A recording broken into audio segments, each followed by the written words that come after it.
Channel. ಏನಪ್ಪ ಇಷ್ಟು ದಿವಸ ಆದಮೇಲೆ ಇವಾಗ ಬಂದು ವೆಲ್ಕಮ್ ಹೇಳ್ತಾ ಇದ್ದಾರೆ ಅಂತ ಅನ್ಕೋತೀರಾ, ಅದನ್ನೆಲ್ಲ ಹೋಗ್ತಾ ಇರ್ತೀನಿ. ಸೊ ಇವತ್ತು ಒಂದು ಒಳ್ಳೆ ಲೊಕೇಶನ್ನಲ್ಲಿ ನಾನು ಯಾಕೆ ಇಷ್ಟು ದಿನ ವಿಡಿಯೋ ಸ್ಟಾಪ್ ಮಾಡಿದ್ದೆ, ಹಾಗೆ ಇವಾಗ ನಾನು ರೀಸ್ಟಾರ್ಟ್ ಮಾಡ್ತೀನ ಇಲ್ವಾ ಅನ್ನೋದ್ರ ಬಗ್ಗೆ ನಾನು ಈ ವಿಡಿಯೋದಲ್ಲಿ ತಿಳಿಸ್ಕೊಡ್ತೀನಿ. So let's come. ಒಂದು ಒಳ್ಳೆ ಸೂಪರ್ ಆಗಿರೋ ವಿಡಿಯೋನ ತೋರಿಸ್ತೀನಿ ನೋಡಿ. 1 2 3. ಇವತ್ತು ನಾನು ಇರೋದೇ ಎಷ್ಟು ಸುಂದರವಾಗಿದೆ ನೋಡಿ. ನೇಚರ್ನ ನೋಡ್ತಾ ಇದ್ದರೆ ಎಲ್ಲನೂ ಮರ್ತೋಗುತ್ತೆ ಅಂತ ಹೇಳ್ತಾರೆ. ಸೊ ಹಾಗಾಗಿ ನಾನು ಎಲ್ಲನೂ ಮರೆತು ಮತ್ತೆ ರೀಸ್ಟಾರ್ಟ್ ಮಾಡೋಣ, ಇದರಿಂದ ನಾನು ಬ್ಲಾಗ್ನ ಶುರು ಮಾಡೋಣ ಅಂತ ಅಂದ್ಕೊಂಡಿದ್ದೀನಿ. ಸಖತ್ತಾಗಿರಲ್ಲ ನನಗಂತೂ ಸಿಕ್ಕಾಬಟ್ಟೆ ಮೈಂಡ್ ಫ್ರೆಶ್ ಆಗುತ್ತೆ. ನೇಚರ್ ಅಂದರೆ ಐ ಲವ್ ತುಂಬ. ಸೊ ಇವಾಗ ವಿಷಯಕ್ಕೆ ಬರ್ತೀನಿ.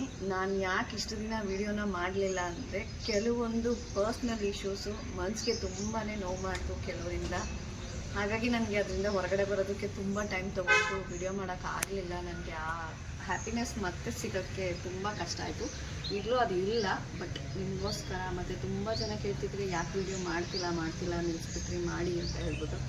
ನನಗೊಂದು ರಿಯಲೈಸ್ ಆಗಿದ್ದು, ಇಷ್ಟು ದಿನ ವೆಯ್ಟ್ ಮಾಡಿ ಆದಮೇಲೆ ಅಥವಾ ಇಷ್ಟು ದಿನ ಆ ರೀತಿ ಒಂದು ಲೈಫ್ನ ನೋಡಿದ್ಮೇಲೆ ಅನಿಸಿದ್ದು ಒಂದೇ, ನಮಗೆ ಯಾರೇ ಎಷ್ಟೇ ನೋವು ಮಾಡಿದವರು ಚೆನ್ನಾಗೇ ಇರ್ತಾರೆ, ಬಟ್ ನಾವು ನಮ್ಮ ಲೈಫಲ್ಲಿ ಮಾಡಬೇಕಾಗಿರೋ ಗುರಿನ ಮರ್ತು ಬಿಡ್ತೀವಿ, ಅಥವಾ ನಮ್ಮ ಡ್ರೀಮ್ನ ನಾವು ಕಂಪ್ಲೀಟ್ ಮಾಡ್ಕೊಳ್ಳೋದಾಗಲಿ ಅಥವಾ ನಮ್ಮ ಹ್ಯಾಪಿನೆಸ್ನ ಹುಡ್ಕೋದ್ರಲ್ಲಾಗಲಿ ನಾವು ಅದನ್ನು ಮಿಸ್ ಮಾಡ್ಕೊತೀವಿ ಅಂತ ನನಗೆ ರಿಯಲೈಸ್ ಆಯಿತು.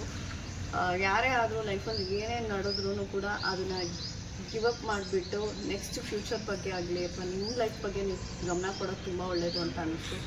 ನಾನು ಸುಮ್ಮನೆ ನನ್ನ ಟೈಮ್ನ ನಾನು ವೇಸ್ಟ್ ಮಾಡ್ಕೊಂಡೆ ಅಂತ ನನಗೆ ಫೀಲ್ ಆಗ್ತಿದೆ. ನಾನು ಆ ತಪ್ಪು ಮಾಡಬಾರ್ದಿತ್ತು ಅಂತ. ಸೊ ಅದಕ್ಕೆ ನಾನು ಮತ್ತೆ ಕಮ್ ಬ್ಯಾಕ್ ಆಗಬೇಕು, ಮತ್ತೆ ವೀಡಿಯೋ ಮಾಡಬೇಕು. ನಂದೇನಿದೆ ಯೂಟ್ಯೂಬ್ ಇವಾಗ ನಾನು ಮತ್ತೆ ಇಲ್ಲ, ನಾನು ಮಾಡಿರೋ ಮಿಸ್ಟೇಕ್ನ ನಾನು ಸರಿ ಮಾಡ್ಕೋಬೇಕು, ಮತ್ತು ನಾನು ಜನಗಳಿಗೆ ಏನೋ ಒಂದು ರೀಚ್ ಮಾಡಿಸ್ಬೇಕಂತ ಅಂದ್ಕೊಂಡು ನನ್ನ ಡ್ರೀಮು. ನಾನು ಯೂಟ್ಯೂಬಲ್ಲಿ ಏನಾದರೂ ಒಂದು ಸಂದೇಶ ಕೊಡಬೇಕು, ಅದು ಯೂಸ್ಫುಲ್ ಆಗೋ ಥರ ಅನ್ನೋದು ನನ್ನ ಥಾಟ್ಸು. ಸೊ ಅದಕ್ಕೆ ನಾನು ರೀಸ್ಟಾರ್ಟ್ ಆಗ್ತಾಯಿದ್ದೀನಿ. ಸೊ ಇದಕ್ಕೆ ಸಪೋರ್ಟ್ ಮಾಡಿ. ನನ್ನ ವೀಡಿಯೋಗೆ ನೀವು ಕೈ ಬಿಡಲ್ಲ. ನನ್ನ ವ್ಯೂಸ್ ಆಗಲಿ, ಸಬ್ಸ್ಕ್ರೈಬರ್ಸ್ ಆಗಲಿ, ಲೈಕ್ಸ್ ಆಗಲಿ ಬಂದೇ ಬರುತ್ತೆ ಅನ್ನೋ ಹೋಪ್ ಮೇಲೆ ನಾನು ಮತ್ತೆ ವಿಡಿಯೋ ಸ್ಟಾರ್ಟ್ ಮಾಡ್ತಾಯಿದ್ದೀನಿ.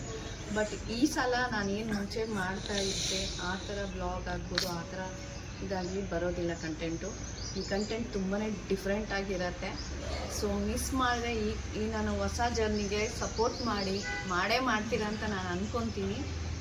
ಅಷ್ಟು ನಂಬಿಕೆ ನನಗಿದೆ ನಿಮ್ಮ ಮೇಲೆ. ಯಾಕಂದರೆ ನನ್ನ ಸಬ್ಸ್ಕ್ರೈಬರ್ಸ್ ಎಲ್ಲ ತುಂಬ ಜನ ಮೆಸೇಜ್ ಮಾಡ್ತಾನೆ ಇರ್ತಾರೆ ನನಗೆ, ಸ್ಟಾರ್ಟ್ ಮಾಡಿ ಯಾಕೆ ಏನಾಯಿತು ಅಂತ.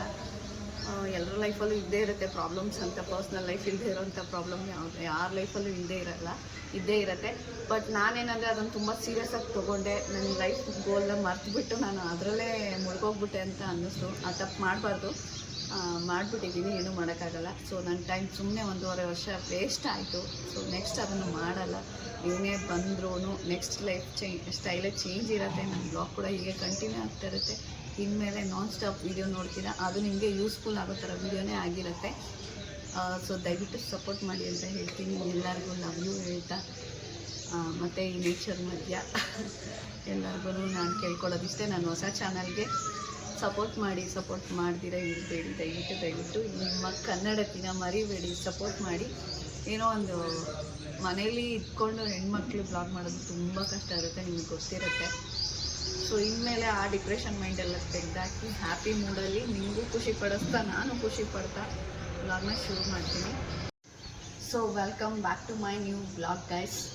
ಸಪೋರ್ಟ್ ಮಾಡೋದನ್ನ ಮಾತ್ರ ಮರಿಬೇಡಿ. ಸಬ್ಸ್ಕ್ರೈಬ್ ಮಾಡಿ, ಯಾರೆಲ್ಲ ಸಬ್ಸ್ಕ್ರೈಬ್ ಮಾಡಿಲ್ಲ.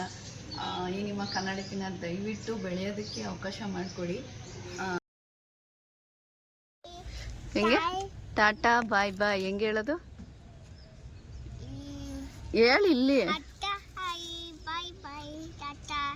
ಬಾಯ್ ಬಾಯ್ ಟಾಟಾ, ಬಾಯ್ ಬಾಯ್ ಟಾಟಾ ಹಿಂಗೆ ಹೇಳ್ಬೇಕು. ಕೈ ಹಿಂಗನ್ನು ಇಲ್ಲ ಯಾಕೆ ಹಾಂ ಹೇಳು. ಇಲ್ಲ ಅಂತೆ ಹೆಂಗೆ ಹೇಳು.